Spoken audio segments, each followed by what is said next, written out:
If you've ever had media training, which for those of you who haven't, but you're like, that's curious, I want to know more about that. Media training is basically how good and polished can you be on camera in an interview setting, whether it's like on a talk show or you're on a podcast or whatever the case might be, such that you can communicate your thoughts with intention and effectiveness without falling into the trap of saying something that might offend or be unpopular or might derail the conversation or might take you into treacherous territory because maybe you have a past scandal or something, or maybe you work for a company that has been in the spotlight for maybe not excellent reasons, and you've been trained, media trained, to be a good mouthpiece, to be a good spokesperson for yourself as a brand or whatever. Maybe you have a project you're advertising if you're in the industry, if you're an actor, artist, singer, whatever. It's a lot about the artificial, the superficial, the outside, how things are received, how things are perceived. So for instance, like if I was going to be good about this,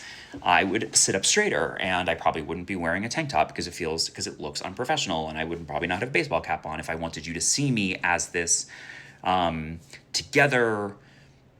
You don't look at me in this moment and be like, wow, he must do $50,000 months in his business and has worked with hundreds of clients over the past couple years and helped them to find their voice in their story and social media. No, you look at me and you're like, he goes to the gym regularly, which also like I fucking do. So fine. But I'm aware in which the way that I'm perceived right now, potentially visually, based on what I look and what I'm wearing. I don't care though, because this is what I'm wearing authentically. I even met 2 potential clients this morning and I wore this for those calls, and you might be like, that's unprofessional. Well, then fuck you. We don't have to work together.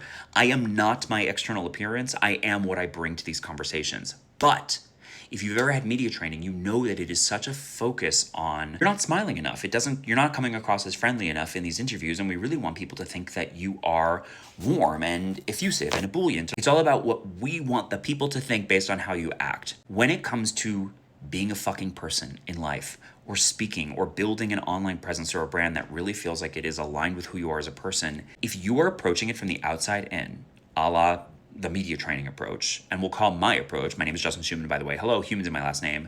Let's call this anti-media training period. I'm never going to ask you why are you smiling or why aren't you smiling. I'm never going to say to you like, you took a breath there, which really interrupted this thought, which made it difficult for me to follow what you're saying. I might say to you like, hey, you filmed a video and you left this like thinking moment in there where you were searching for your next thought or you couldn't find your words. I love that. I love that you did that because it helped me to know you as a person.